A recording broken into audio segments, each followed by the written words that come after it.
celebrate Saturday, there's probably a riot going on in France right now. They first called these people who were rioting yellow jackets, but then somebody said, hey, yellow jacket is an American insect. So they now call them yellow vests, protesting high taxes and high gasoline prices, among other things. So anyway, I'm going to leave that. The people of France have had nothing but turmoil from the days of the revolution till now. At one point, the revolution kicked the church out, kicked out any reference to God, and they wound up having a reign of terror where everybody could have their head chopped off, even for such a thing as the crime of not supporting the revolution strong enough. If you didn't support the revolution strong enough, that was a crime that could cost you your head. They even chopped off the head of the king and queen. Too bad, because the king had helped us win the war. But anyway, they had a revolution, and the United States, our role in that revolution, decide which side we were on. Well, at first, Americans thought, well, it's obvious. I mean, hey, they helped us. We're going to help the revolutionaries. Then the revolution took a turn toward anarchy and chaos. And a lot of people thought, does this revolution mean the end of civilization and everything good? And Americans turned against it. But anyway, the revolution in France came along. In the West,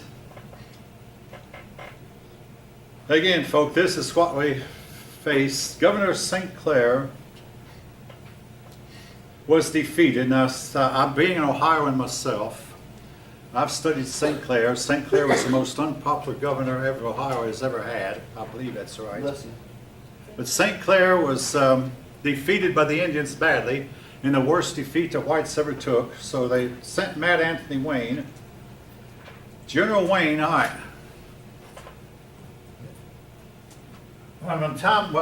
My family moved to Waynesboro when I was 9 years old, and we stayed there from the time I was 9 to the time I was 11. Waynesboro was named after Anthony Wayne because that's where Wayne lived and grew up. Anyway, Anthony Wayne defeated the Indians at the Battle of Fallen Timbers. Got its name because a tornado had knocked down a bunch of trees at Fallen Timbers. He did it by strategy.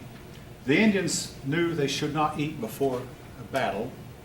The eating would slow them down. And I mean, believe me, a lot of football coaches, basketball coaches put restrictions on their players before the big game. Well, Anthony Wayne pretended he was going to attack and didn't attack. And this went on for 10 days, during which time the Indians starved. When they were fully starved and thoroughly weakened, he attacked, defeated them. Then he made promises to them that he would not, that no settler would settle in their territory. Now, one promise he made is still in the books. If you're an American Indian, you can hunt and fish in this country without getting a license. If you're over 65 in Georgia, you can fish without a license also. But yeah, anyway, yes, I do have a fishing license. No, I don't ever fish, but I got the fishing license. I told my wife just 2 days I plan to fish this summer, but hard to get around to it, folk. You'd think you retire. The more you retire, the less time you have. Anyway, yes. Where did you get a fishing license? In my case, I got it at Sweetwater Creek State Park. Any state park where that has water in it. Or you can get them online. Or you can get them at a lot of sporting goods stores. Sporting goods stores carry them. Yes? Who was Anthony Wayne? Anthony Wayne was a general during the Revolutionary War. He grew up around southern Pennsylvania in a little town called Waynesboro, which I spent some time when I was a kid. The Confederate Army passed through Waynesboro on the way to Gettysburg. He was a general. He was a general, and he was the one, he got fame by defeating. Now, he had a problem, like so many heroes do. He was a drunk. And that's why they got the name Mad Anthony Wayne. He spent a lot of his time under the influence of alcohol. And a lot of his decisions were made under the influence. I mean, it's just a fact, folk. I mean, I don't want to belittle the man, but he was one of my childhood heroes. Yeah, Mad Anthony Wayne. And then, All right. Now, the Indians also were promised, we'll support, we'll give you guys, so the Indians were given a lot of hatchets and were given blankets. Here was a problem, folk, with the blankets. A lot of the blankets were not washed, and they were used by people who had smallpox and typhus. And then they were given to the Indians without being thoroughly cleaned, and a lot of the Indians got smallpox and typhus. Now, here is another problem.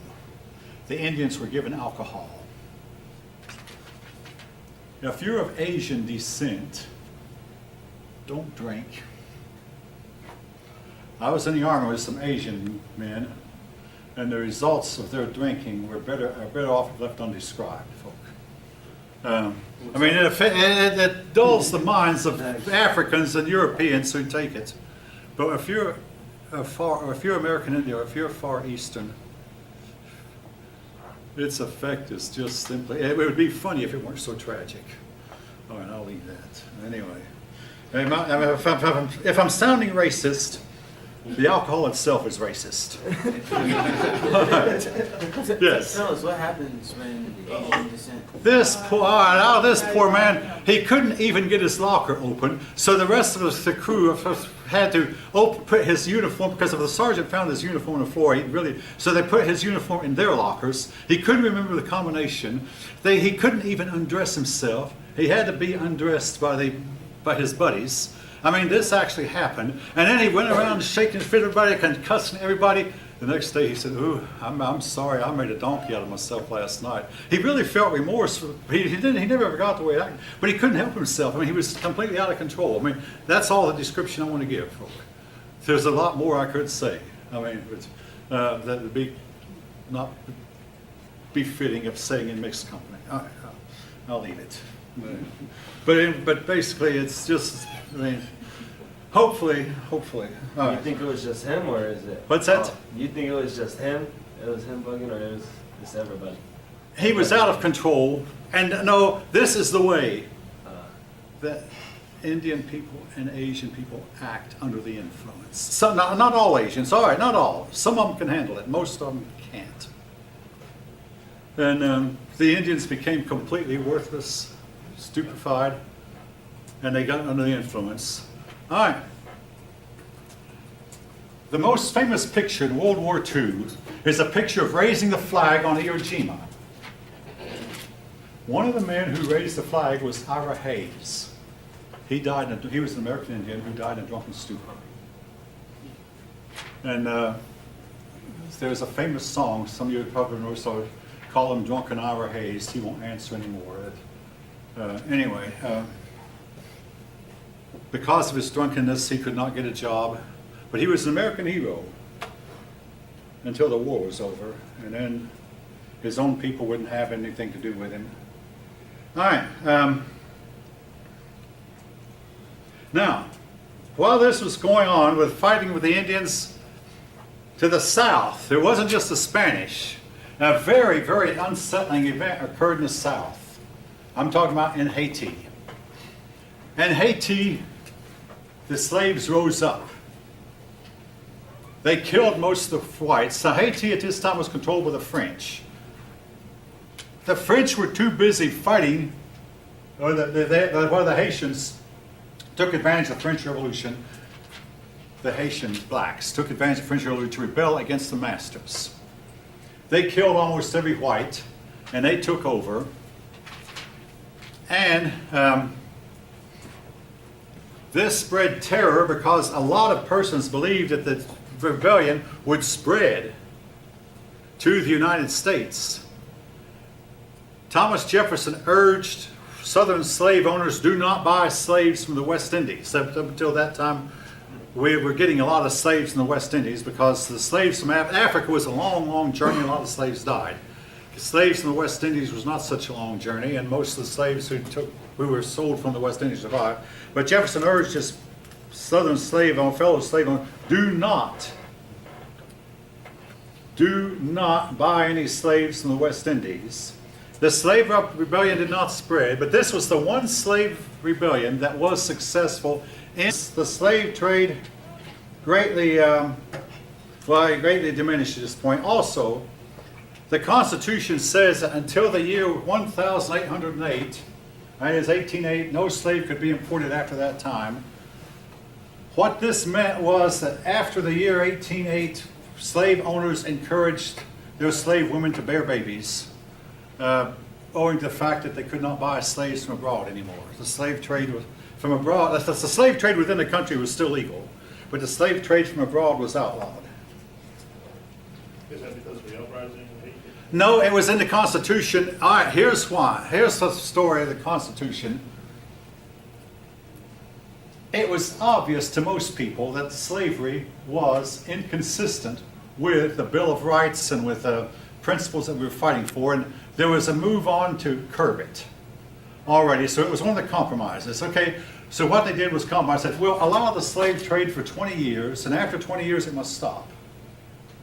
And again, 20 years might seem like a long time, but it went by pretty quickly. But after 20 years, but anyway, it was because of an ambivalence toward the Constitution. Again, the word slave is not used. Black people who are saved are called such persons, or in one case are called other persons. No, persons, but such persons or other persons. They didn't want to use the word slave. Was there anything specific added to the Constitution to like note or know that didn't allow this, slave importation, I guess you could say? Slavery was legal until the 13th Amendment. Now, when the Civil War was about to end, Abraham Lincoln worked hard to get the 13th Amendment passed, and here's how he got it through. The states that would have voted against it were all out of the Union. So the states were in the Union passed the 13th Amendment, and that way the states, as they were conquered and forced back into the Union, they had to accept both the 13th and 14th Amendment in order to get back in. In other words, slavery was to become illegal at that point. But in the original Constitution, slavery was sanctioned. And yet, the Founding Fathers had some issues about it.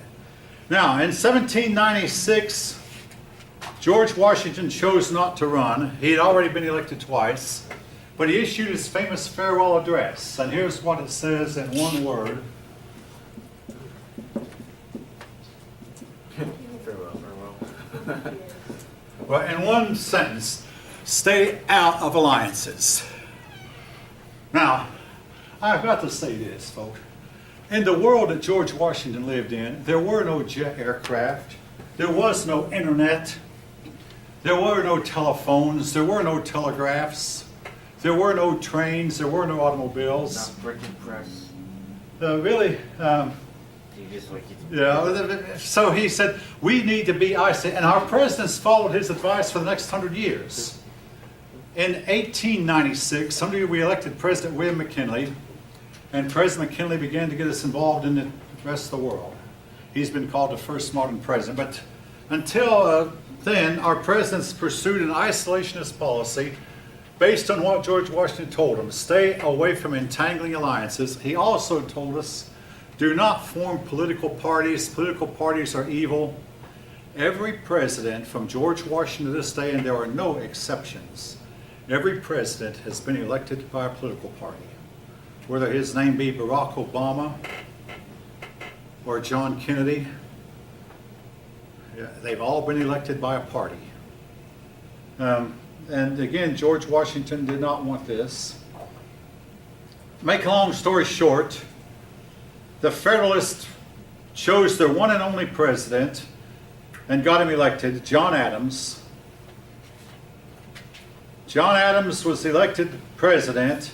But because there were three men running on the Federalist side for vice president, we had a vice president from the other party. John Adams became vice president, and he was against Jefferson. So we had a president of one party. Now that can't happen today. Today, the president and vice president voted for in separate ballots. But in those days, every elector would put two names on his ballot and count the ballot. One with the most votes was president, and one with the second most was vice president. We don't do that anymore. That eventually, inevitably led to a tie, where that two men were tied, and every elector wanted one to be president or vice president. But anyway, and the election had to go to the House of Representatives. But John Adams became vice president. Pardon me, John Adams became president. We had a vice president of a different party. Okay, John Adams was elected in 1896. Now, John Adams, like his son, was a one-term president. He was the one who had led the country during much of the Revolution. But as president, he was unpopular, partly because his personality was not suited for it, but partly because the nation was embroiled in problems it couldn't handle. The France issue. we almost got involved in a war with France, to make a long story short. And John Adams was about to declare war, and an army was organized. Alexander Hamilton wanted to lead it, but they instead called the very, very old, aged George Washington up to lead the army again.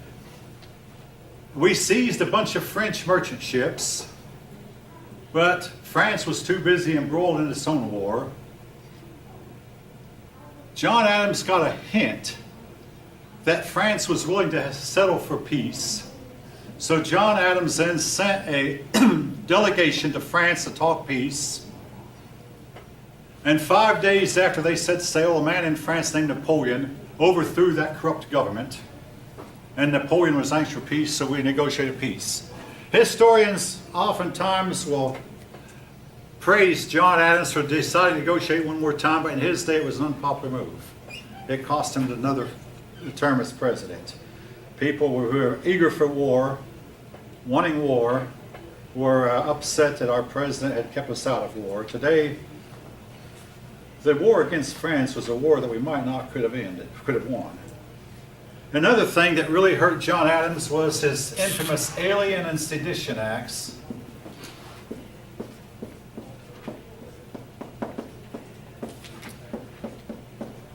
The Alien and Sedition Acts, the word alien means that in this case that we're not going to allow foreigners to come in here from Great Britain. It's singled out, and folk, this is almost modern because our present president is trying to keep foreigners out from certain areas, and our courts are trying to rule it unconstitutional, be that as it may. That's one of the things I want you to answer when you write your paper. But anyway, the other is keep out people from England, from coming over here. The sedition meant that nobody was allowed to speak against the president or the federal government. Now, if you think this was contrary to the Constitution, a lot of them did, people at the time did also. For the first time we hear the word nullification.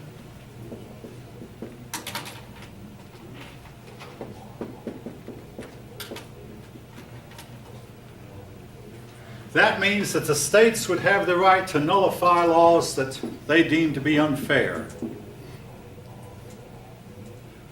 And a lot of, particularly Kentucky, said this law is unfair, and a few other states joined in and said we're not going to enforce it.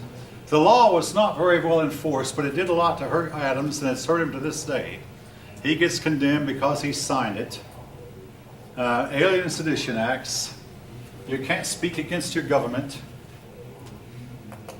Very few people were actually jailed for it, but nevertheless, it was a law, it was on the books. Now, this nullification issue, folk, that's going to become an issue all the way until the Civil War. Because states got the idea that, hey, if we don't like a law passed by Congress, we don't have to obey it. Particularly southern states and states like South Carolina and even Georgia got into the act. And the result was chaos. Now, okay, Alien Sedition Acts. All right.